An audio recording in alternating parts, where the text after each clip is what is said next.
All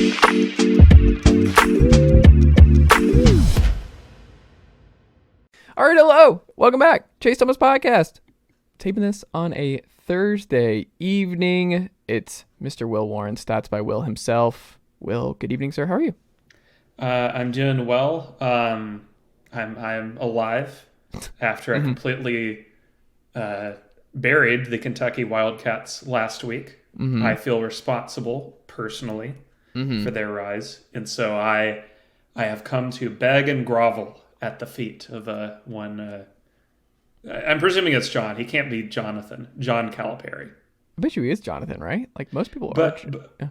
but I know several Johns that are just John. Do you really? Yeah, so the Jonathans I know are Jonathan, not Johnathan. That's probably true. He's probably John then. I don't know. That's a good question. What is his full name? Let's find out. Yeah, John Vincent Calipari. There you go. Whatever. Vincent is strong. I could see him being a Vincent first name. Vince Calipari would also work for him. Vince Calipari would be cooler, I think. Vince Calipari sounds like a guy who is sweating a lot on the sidelines and is leading 21-win St. Joseph's to the 11 seed. There you go. Well, here's the thing. I'm not going to blame you for the rise on Saturday for the Wildcats. You know who I'm going to blame? Severe Wheeler, because him being out for that game, and then Kentucky this week we found is they've realized Severe Wheeler is not one of their 5 best players, and it was bad luck where they figured that out the day of the Tennessee game. If Wheeler plays, I will bang this gavel to the end. Tennessee wins that game. I think Severe Wheeler being the odd man out now. Kentucky fans have been saying this for months, that they're Severe Wheeler is quietly not working out this year, and we have a better 5. And unfortunately, Tennessee was the first team to experience Kentucky kind of figuring out who the best group of 5 they should be playing together at this point. It's that and that Damian Collins, who is, sorry to be rude, far and away the worst player on that team, not playing a single second. Really unlucky for Tennessee there, to be honest, because otherwise it would have just Cal would have done something like benching Chris Livingston for Damian Collins for Collins to go 0 for 5, and Tennessee probably wins. But the Wheeler thing is really interesting because it's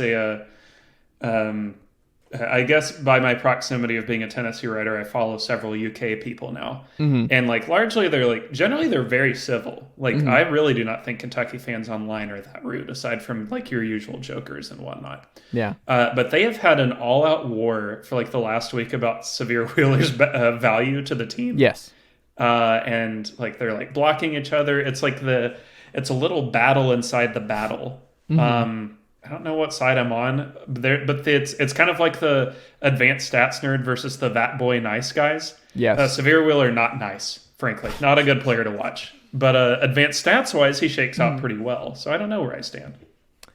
Yeah, well, I think he's the odd man out, at least for a while. I think that's just kind of where they're at. It's hey, this is unfortunately what happened here. They figured it out, and that's just where we're headed. And they finally figured out his one signature move, which is just driving to the basket and then doing the Derek Jeter pass 30 feet back to the 3-point line. And South Carolina won the game when he made that pass.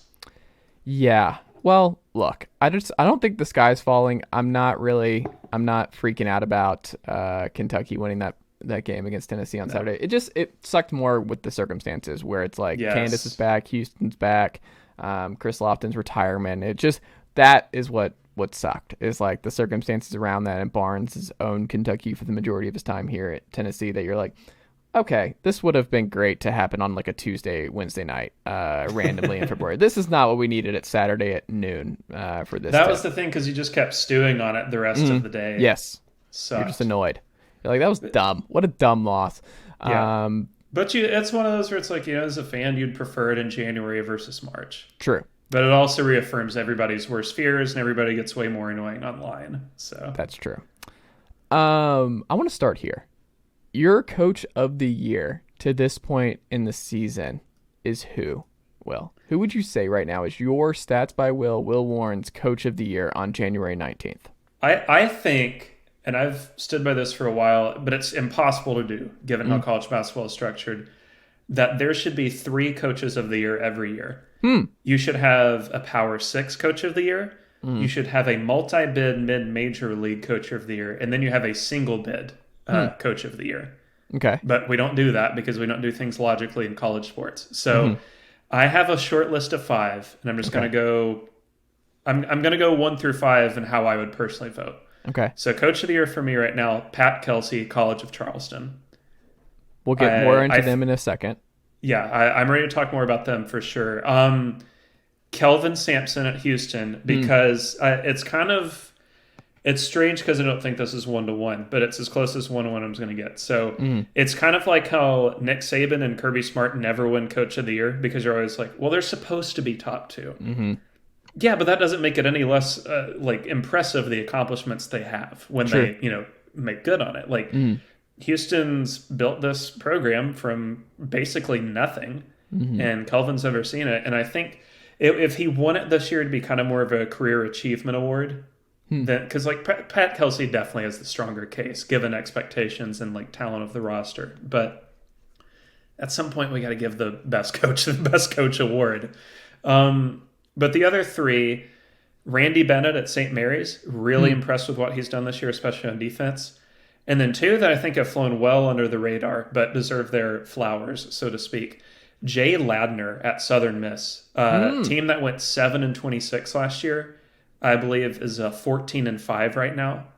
Incredible year-over-year turnaround. They're on pace to win, I think, 21 or 22 games, which is amazing considering that they've won 17 total the last 2 seasons. And then Leon Rice at Boise State, that man just keeps winning basketball games. They're never they never have the San Diego State COVID year season where they're top 5 or whatever, but they are never bad at any point. They are always consistently just solid, tough to deal with. And then this year, I was looking through, I think I tweeted this out on Monday or so, the list of teams with 7 or more quadrant wins, and you look through the list, and it's kind of like your general unsurprising entrance, right? Kansas has 11, UCLA has 8, Tennessee's got 7. You want to know who one of these teams is? There's 13 teams with 7 or more quad 1-2 wins. It's Boise State. They got a freaking good resume, and I mean they're kind of very quietly on pace to end up at the end of the season as a 7 or 8 seed again. And they don't have. I mean, we all think of Boise State as having a ton of support through football, but we don't think about their basketball program very often. Leon Rice should get some Coach of the Year votes this year. Also, if you're Washington or Oregon State or Cal, he should be one of your first calls this offseason if you make a change. I think Boise State's probably a better job than at least 2 of those 3, if not all 3. It's not maybe not Washington. Yeah, I was gonna say it's not better than Washington, but yeah, you're right against Oregon State and Cal. Yeah, he has actually, and the problem with him. That in that specific situation is that he's a Washington State alumnus. So I don't know that he would be willing to go coach at Washington. Yeah, that's true. But I think, Justin Wilcox, Cal's football coach, he's an Oregon alumnus, if I recall. Okay. And some guys, they overlook it. They're yeah, that might be the pull to where you finish your dream job, but you're it's still a Power 5, and it's also a significant pay bump. I'm going to go ahead and guess if you go from Boise to UW. I'm going to guess that's also something that you can overlook your alma mater if there's a nice pay bump involved. How about Leon Rice at Stanford? Yeah. Because Stanford should be firing their coach literally any day because he's bad. Something we were on this offseason, by the way. We were saying something we talked. That was one of about 3 things we got right the entire offseason. Well, Cal too. We were both just there's no path for Cal and Stanford to be good this year, and they're probably both entering a change. That's interesting. I think for me, some that you didn't name that I'd probably throw in, I think Shaka Smart. Marquette quietly has really a number 2 offense. That was kind of a dormant program for the last few years with another hey, this guy coached under Mike Krzyzewski, so he should work, and did not really work for many years. They were fine, just not really breaking through. Marquette's got the number 2 offense in college basketball right now. They're 15-5. They're a good story. Solid tournament team. I think Shaka Smart deserves credit for leaving Texas. Better resources, better players, and has been great at Marquette. I think he's in that category too.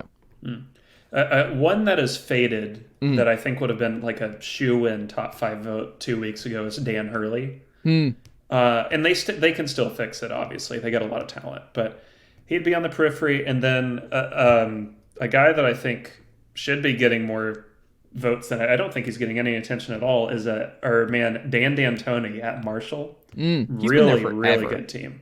He has been there forever. That guy is 75 years old. Is he really? Yes. That doesn't surprise me because that man has been there for a long time. He's obviously Mike's brother, but yeah, he's been there.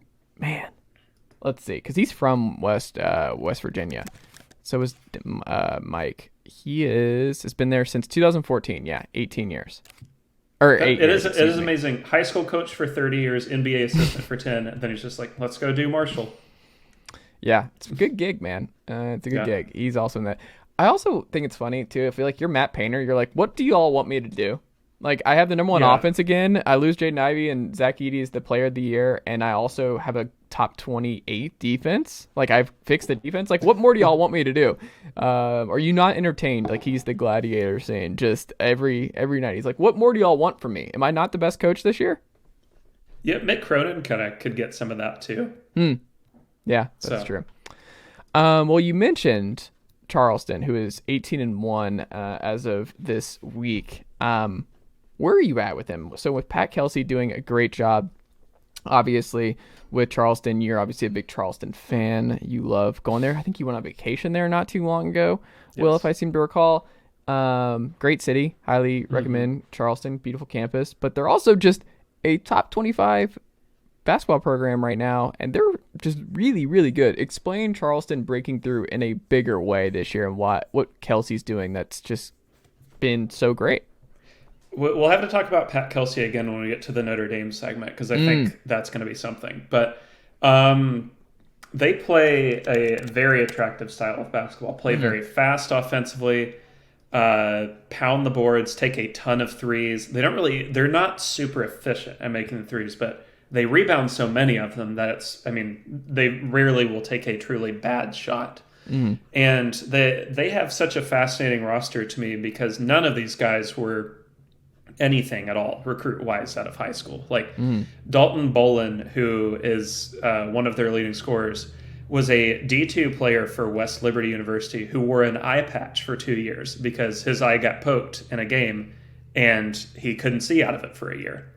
Wow. That's the type of guys they've been recruiting. Like they get these dudes who are total cast-offs, like guys that nobody wanted. And Pat Kelsey, God bless him, appears to be just the exact perfect type of guy to make the most of it. I was a little, maybe not skeptical would be the right term, but wasn't totally sure how it would work because, he had some success at Winthrop, but Winthrop's been a job where generally everybody who's been there has had some amount of success. It's like the Murray State quandary. Yeah. But for him to go into Charleston and, they won 17 games last year, which doesn't seem like a lot, given that Earl Grant didn't make the tournament there.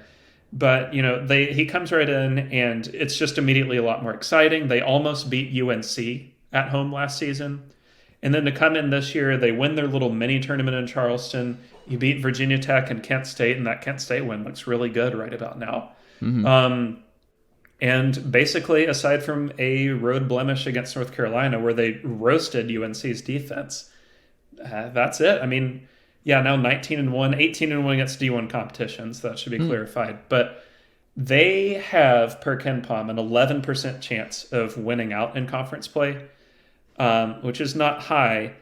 But I would think, surely, if they win out, they're 30-1, we're not going to have to worry about an at-large. Like, they would be in. Yeah. I think even 29-2 should lock them in. Maybe even 28-3, we're going to see. But I don't know, man.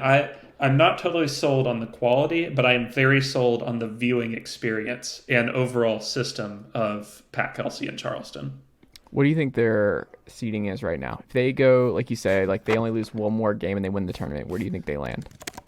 Again, it's really going to depend, but I think as of now, you're probably looking at something close to like a 11 seed or so if they get in, maybe a 12.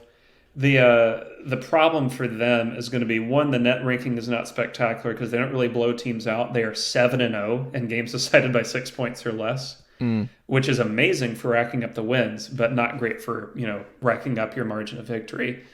And that they have kind of run into a problem where, through no fault of their own, there's no other very good CAA team. Like, the best option is Hofstra probably, and Hofstra is 125th in Torvik.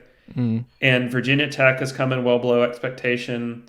Colorado State is a lot worse than expected. Davidson is worse than expected. Even North Carolina has come in well under what we thought they would be.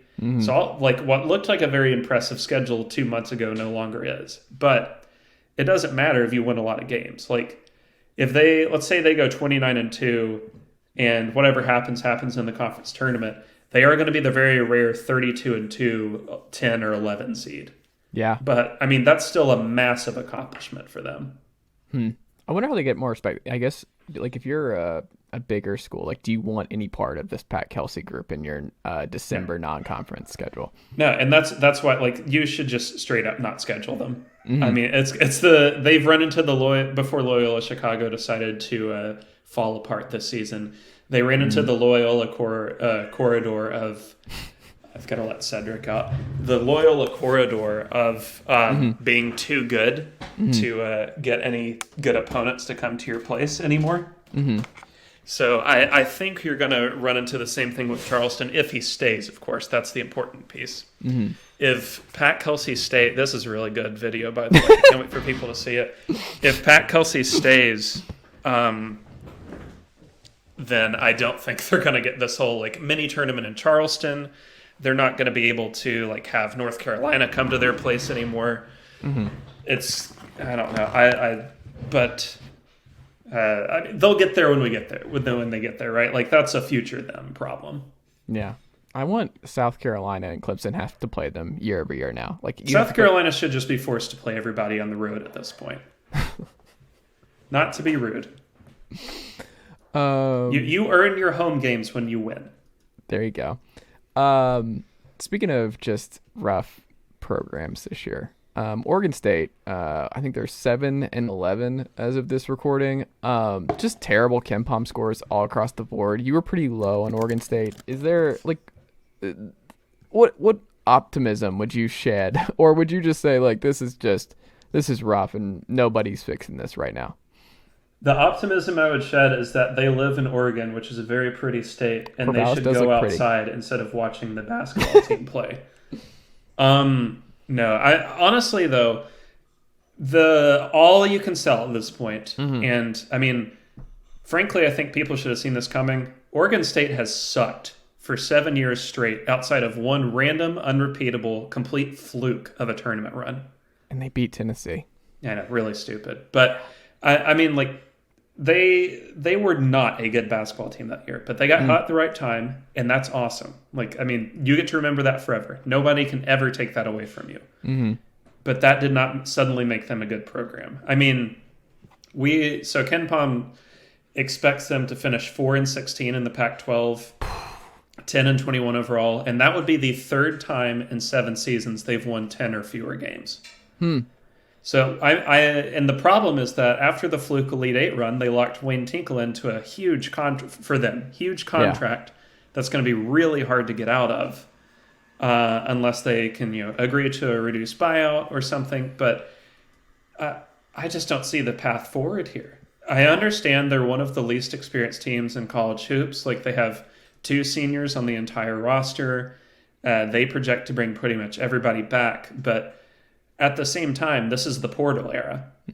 Do you think that entire team is going to return, intact? Certainly not. No. I mean, we've seen this happen with other schools. I wonder if we're going to see it with Louisville. That's another story, though. But I just don't think that this is going to work. And the problem is, it then becomes a thing of who do you even hire? Yeah.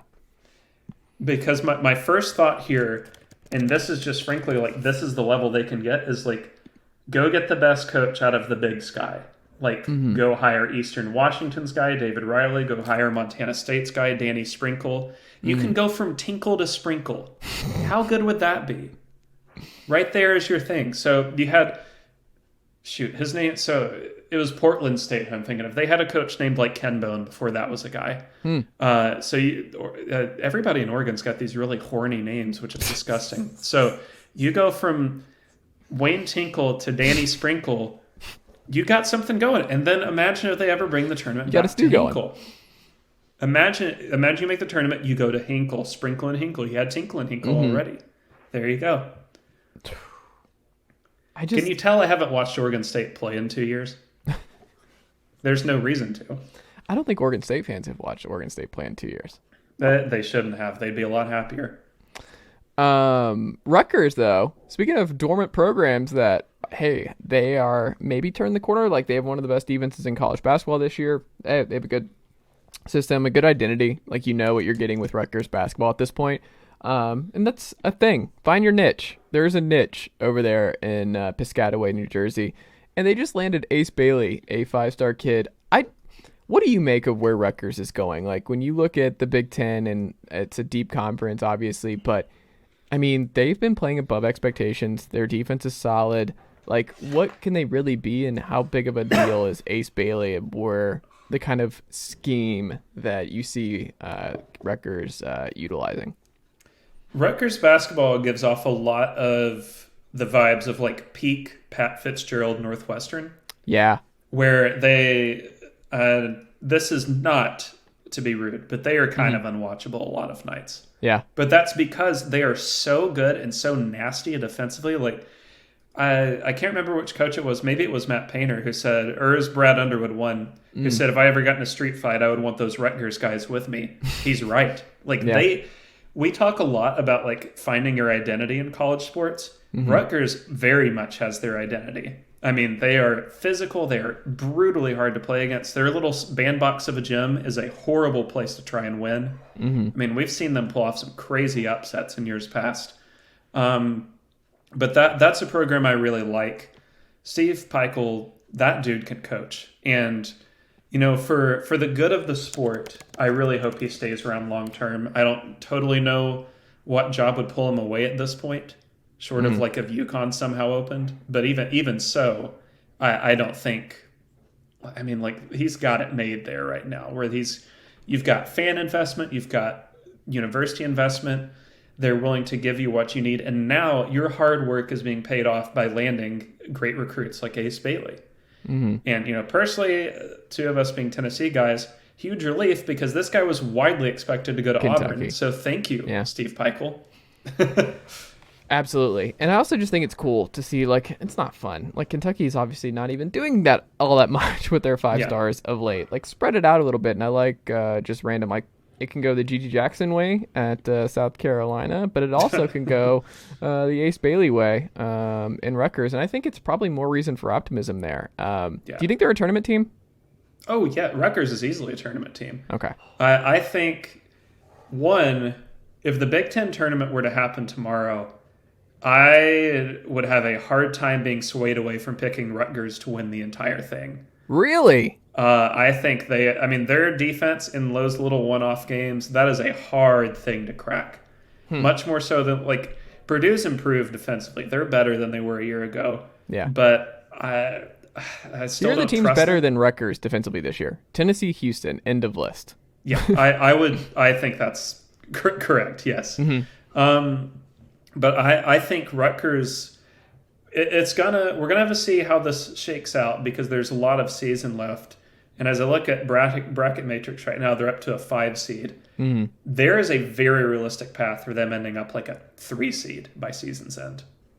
I'm all the way in on them, and it's gonna be really weird, but it's gonna be really cool to be talking about good Rutgers in any sport.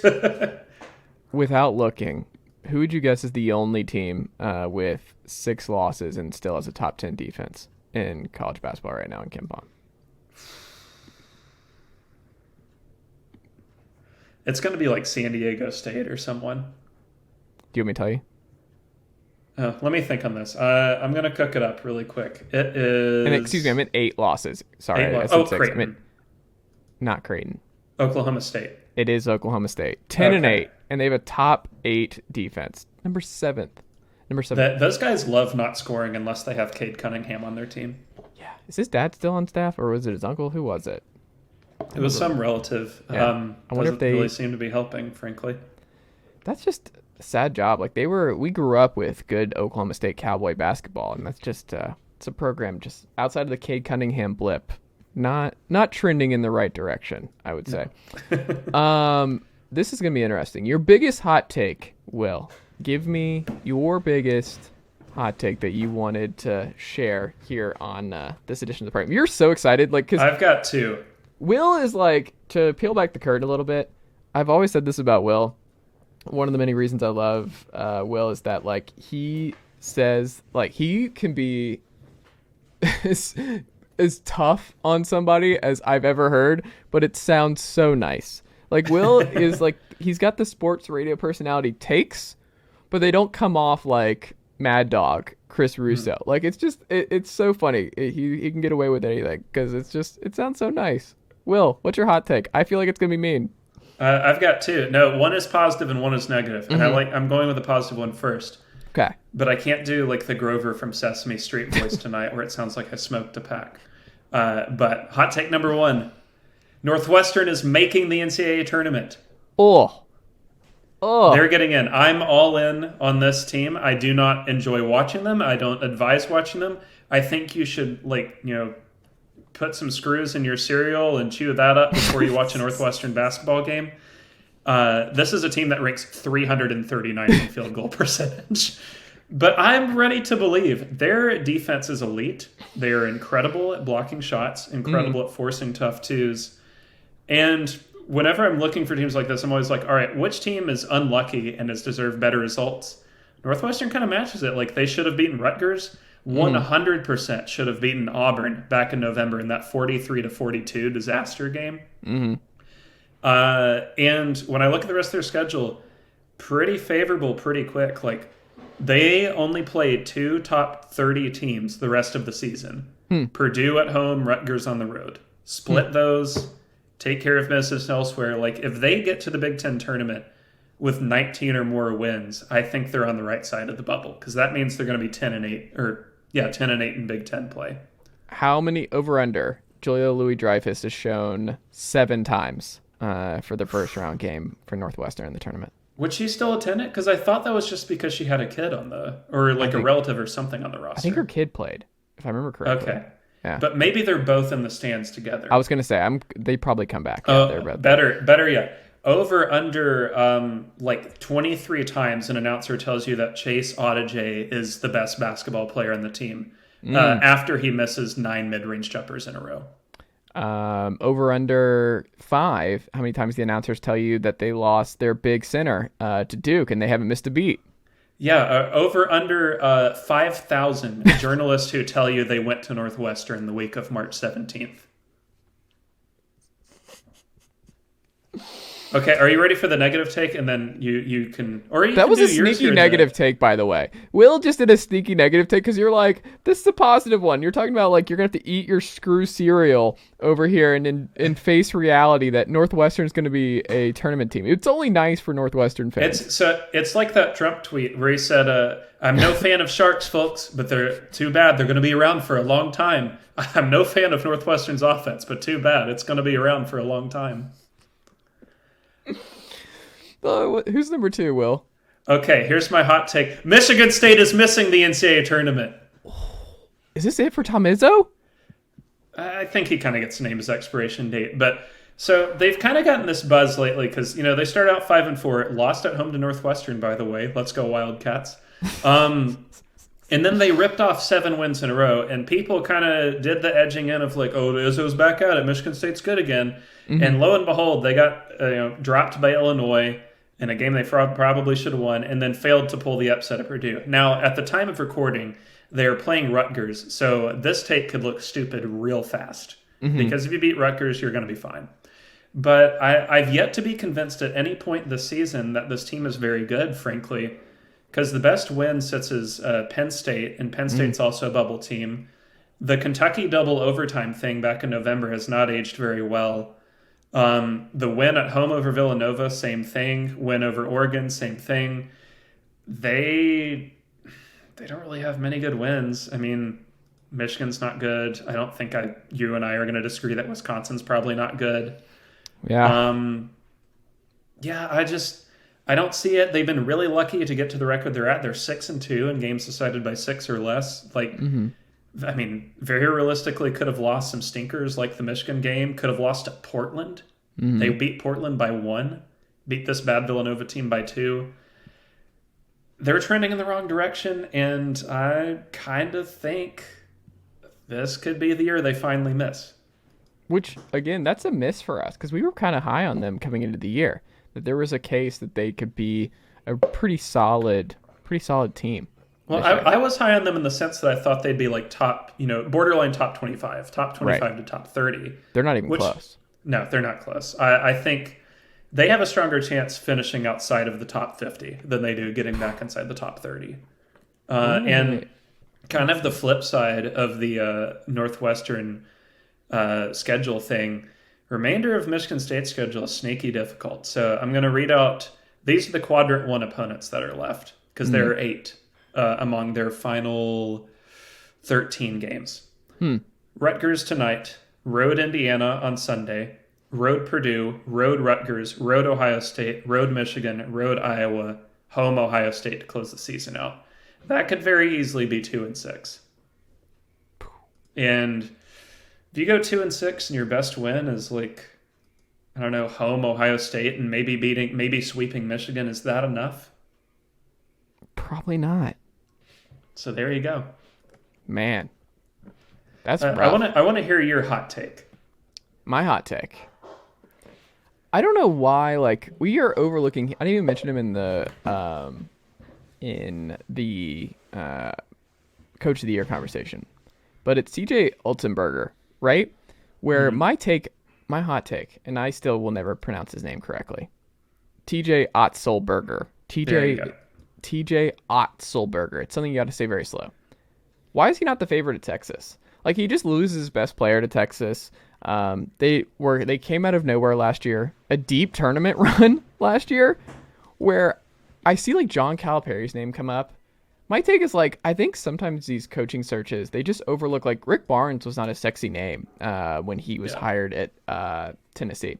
The dude just wins a lot of basketball games. Like, sometimes these searches just overlook. Just hire someone that, like, hey, the NIL era now, it's going to take care of itself. Like, TJ doesn't have to be a great recruiter to do really well at Texas. Like, you don't need John Calipari if you're Texas. Like, it recruits itself. We're already seeing that a little bit where, like, Texas has a lot more money than everybody else. They have more opportunities to do that.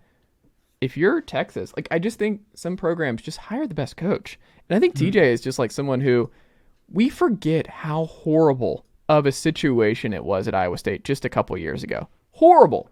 And my hot take, I'm like, he should be the next Texas coach. Like, I am calling him. I'm not calling some of these other big brand name guys. I am like, make us say no. Like, how sure are you can keep this thing humming in Ames, Iowa? Come here, just focus on playing or on coaching this team to wins, and we'll take care of the NIL and recruiting stuff. Like, that's what we'll figure out. That's my take, is I think he actually should be the favorite for Texas, and I think we got to move past the Caliparis, the Patinos, the Sean Millers, and just be like, oh, this dude just wins a bunch of games in a terrible situation and probably knows what he's doing. Let's just put him in with our resources and bet on that. It's my take. So I'm in on that. I think that's a good take. Okay. Have you considered that Iowa State is really hard to watch a lot of the time? Yeah. But guess what? Chris Beard, defense first guy. Shaka Smart, defense first guy. Like, it, I don't know. It's kind of it would be fine. I mean, that's certainly a better hire than Cal, right? So I don't know what direction they're going to do. My hot take is that they're probably not going to get a big name. Like, Otz probably is the biggest name they could capably pull. Otzelberger is probably the biggest one. I mean, but like Grant McCasland at North Texas is probably more realistic. Can they not, like, just keep texting TJ, be like, hey, what's it going to cost? Like, or like you could try and get Tang from Kansas State. That'd be rough, man, for Kansas State. Like Yeah, this I kind of don't think run, he and would he take sat behind Baylor for so long with Scott Drew that I don't know. I'd be surprised if he took Texas. Yeah. But I will also say I would enjoy as from a sicko's point of view, them getting Dennis Gates and running that style at Texas. Now That'd be that would brutal. be Another fun. brutal thing for Mizzou. Yeah, but if Texas was playing like 94, 91 games every night, I'd watch every single one. Missouri right now, for me personally, I do enjoy watching Houston. I know a lot of people don't, but I just think the way they do it is amazing. Excluding Houston, Missouri is the single most watchable team in college basketball this season. Okay. Every single game of theirs is entertaining in some way. I don't hate that. Who would I say? I've enjoyed it. I like watching UConn a lot. I like the way they play. They're very team oriented. Like UConn's fun because it's just a team. Like there's some teams where you just like it's your turn, my turn, or it's UConn's just fun. I think I don't know why it is, but I'm just like, oh, it's 2007 all over again. Like that's when I'm watching UConn. That's kind of what I feel like a lot of the time. I think Carolina makes stuff fun a lot. Like UNC, like I still have no idea what they are, but like Armando Bacot in that group, you never know what you're gonna get, and it's just their flaws are very addicting. Yes, 100%. Will, last thing before we get into Tennessee and our stat of the week. Mike Brey retiring at Notre Dame at the end of the year. You mentioned Pat Kelsey. I think he's an Ohio guy. Obviously, he coached at Winthrop for a really long time before taking the College of Charleston job. What would be your guess as to which way Notre Dame goes, and is this an attractive job? I think it's reasonably attractive because you figure my rule of thumb is generally every new coaching hire gets a larger budget than the coach before it. Just because it's generally how things work in college athletics. Just because, everything's inflating, everything's going up. Naturally, the budgets are going to go up too. Because three-man weave, Jim Root did this reporting back in May 2022. Notre Dame's budget ranked 10th in the ACC, which is not like horrible by any stretch. But you figure the next coach gets that small bump. Maybe they're like, 6th to 8th, like mid-pack. That's good enough to make the tournament. For Brey himself, he should be in the Coaching Hall of Fame because the job he did at Notre Dame in the 2010s was really great. Like they had never had success quite to that extent. Making those back-to-back Elite Eights, they were so fun to watch. Them almost beating the 38-1 Kentucky team was really cool too. But it was time, right? They're on pace to finish, I think, 140th in Ken Pom this year, and they never once finished outside the top 100 before this year. But I would say in rough order, the top three guys that I would personally go for, and I don't know if this is going to match what will actually happen, but it's a guess as good as any. Pat Kelsey, College of Charleston, originally from Ohio, coached at Xavier, young, charismatic, from the Midwest, crucially Catholic. Number 2, Dusty May at Florida Atlantic.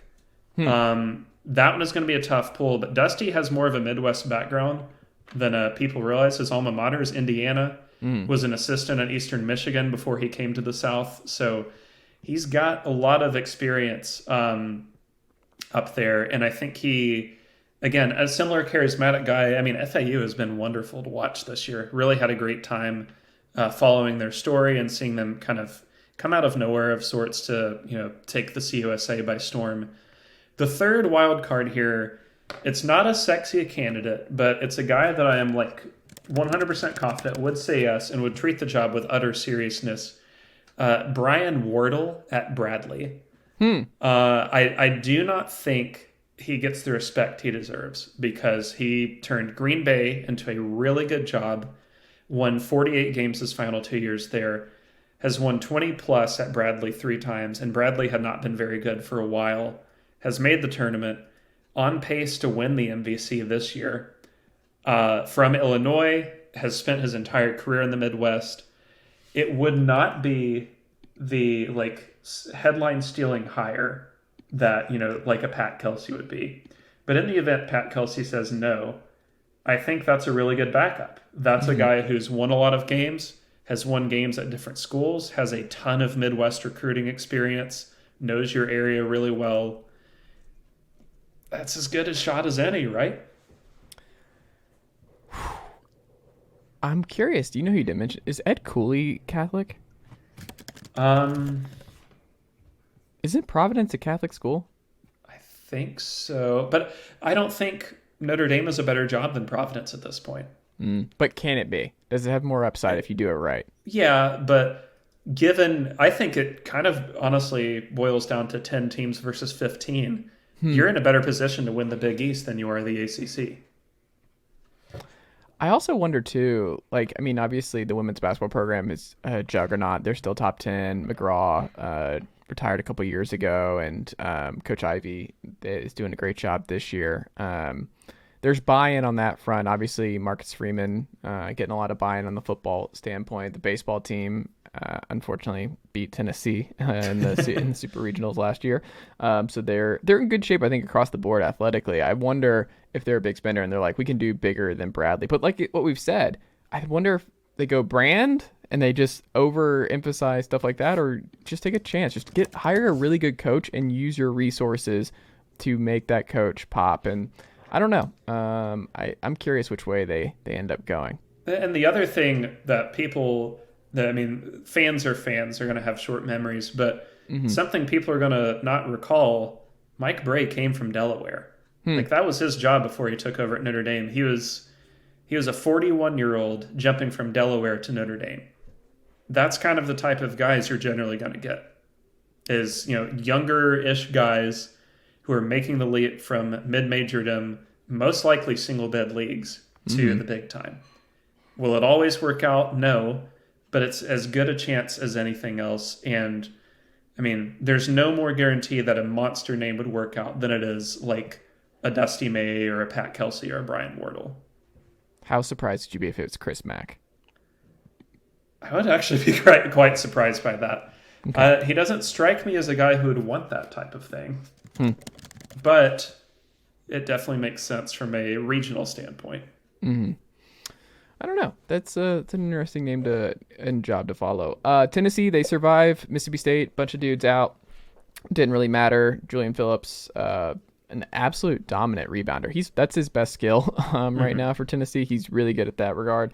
Obviously, just kind of a no-show against Kentucky across the board, which is not great. It's still just we're trying to figure things out, and he also wasn't closing. And you mentioned on the pod, I think a couple weeks ago, that you're like, I don't think he's one of the final five come tournament time. And I don't know what that means for his future at UT. Like, does that mean he might run it back because teams are like, he's not even in the closing five for a really good Tennessee team? I don't know. Maybe it benefits him more to come back for 2 years in college. Maybe he's one of the first guys to do it because Keon, obviously, Kennedy, and Jaden Springer obviously have followed that. But I wonder, too, if Kennedy knew that if he knew now that he was going to fall to the second, if he would have come back.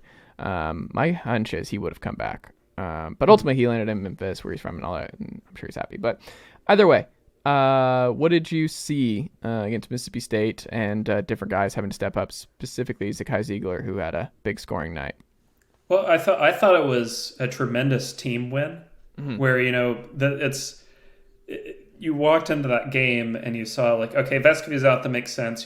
He took a really hard foul in the Kentucky game. Nothing malicious. It's the way it happens sometimes. And he never looked right after it. But then you see, like, oh, Tyreek Key is sick because he got sick after the pregame meal.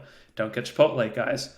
I don't know. I always think about not Arthur Spooner, but he was Arthur Spooner in King of Queens, but the Seinfeld episode where Frank Costanza, in the Korean War, where he poisoned everybody and just screaming, you can't have, the episode ends with him just flipping the tables and all that. Spoiler alert for that 1997 episode, but yeah, I think about that too. Well, yeah, I mean, I think that was a really impressive win to me because it shows, like, the team is bigger than Vescovi, it's bigger than Key, and it's bigger than, like, Euros got hurt early in the second half. Triple J is still kind of working his way back. I don't think he's really on the same minutes restriction. They kind of had to play him more by necessity, but he's still not playing as much as we know he can. And so to see Ziegler step up like that, Phillips, you really did get a great game quietly from guys like Adu, and even Kamwa really turned it on defensively towards the end. I don't know, man. that is a win, like as a fan, where it's like, Mississippi State, I think we're kind of coming to the conclusion they're probably not going to make the big dance. They're better than we thought they would be, but they're, more likely than not on track to be like, an 18-19 win team. And yet that is one of the proudest moments I think you can have as a fan, is when, the two best shooters on your team are out. Like nothing is going right in the first half. You shoot horrendously. You can't hit the broadside of a barn.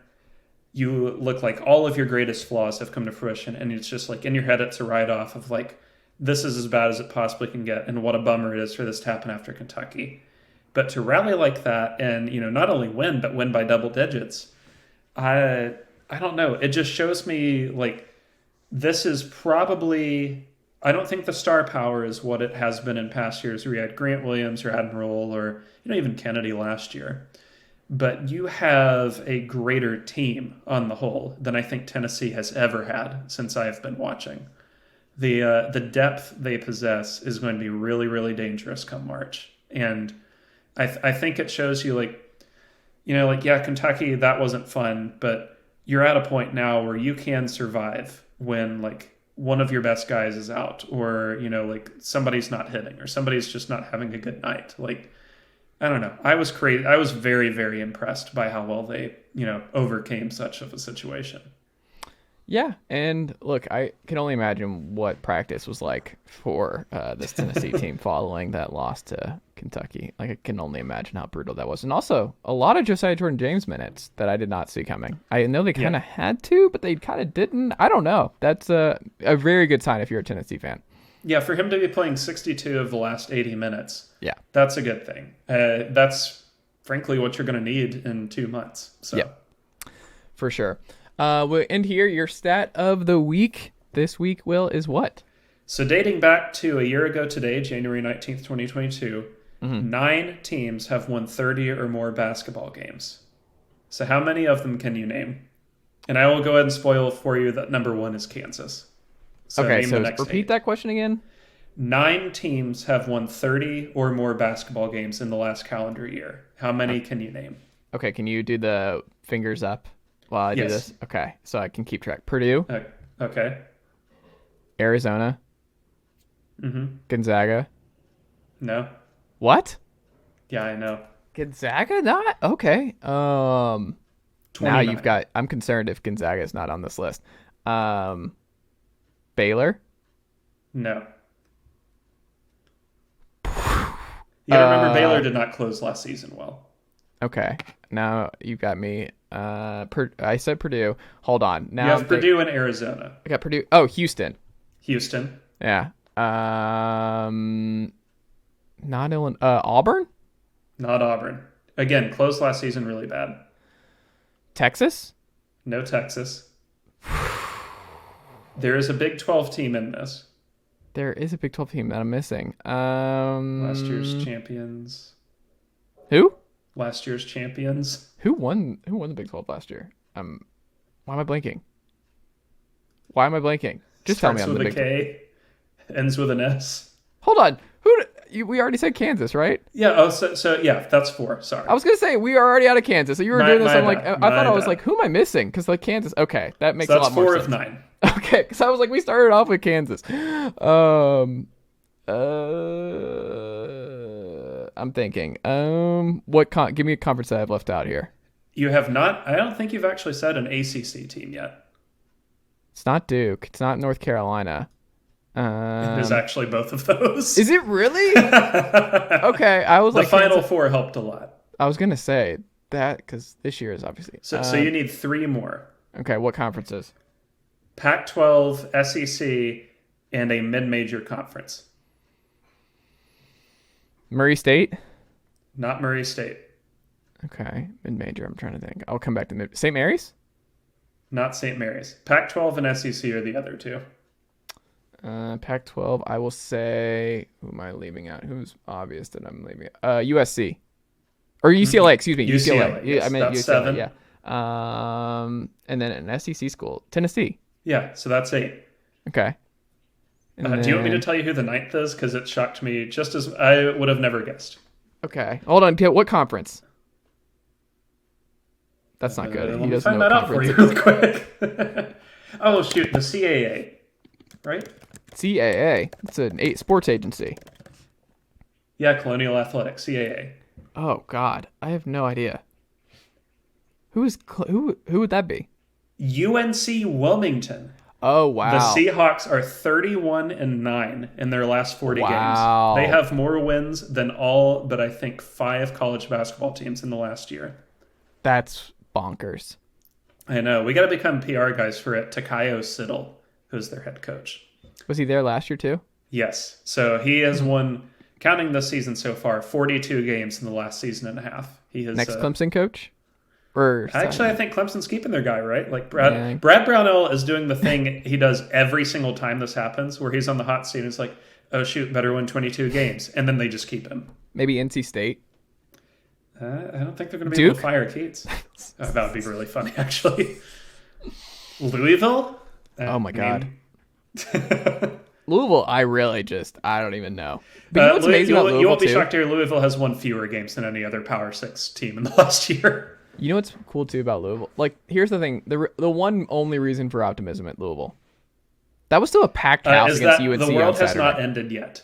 But also they're still coming out in droves. Like, I was amazed at how filled out the KFC Yum Center was for UNC on Saturday. Where I'm like, man, like they, it doesn't matter how ugly and horrific it is for Louisville basketball. Those fans are coming, and that's why your expectations are so high. Like a lot of other programs, you're not getting people in the building when you have the start that Louisville has had. And it's like sold out. It looks amazing. You would never have guessed watching UNC Louisville that Louisville was 2 and whatever at that point. Like, that's just insane. Will, what can the good folks check out from you over at statsbywill.substack.com? Subscribe today if you are not already, but what can the good folks expect from you? So I would highly recommend heading to the site this week because there's a free post on Monday using stats from Ken Palm and Torvik showing that this is on pace to have this is the weakest field, or at least the most wide open we have had in at least 13 years. The only close comparisons I could find were 2018 when 11 seed Loyola made the Final Four and 9 seed Kansas State was in the Elite Eight. And 2013 when 9 seed Wichita made the Final Four. Those are the types of similarities we're looking at here. But that post I was very proud of. And then there's an SEC Weekly this week, finding each team's historical doppelgangers. Tennessee fans, you'll not be surprised to hear that the Royal Ours is Texas Tech, as usual. The bad side of the comparison, as always, is Tennessee. So there you go.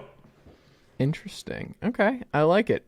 Go subscribe. statsbywill.substack.com. Do it today. Type your email. That easy. That simple. Do it today for premier college basketball and Tennessee coverage day in, day out. Will, thank you as always, my friend. And I will talk to you next week. Thanks for having me on.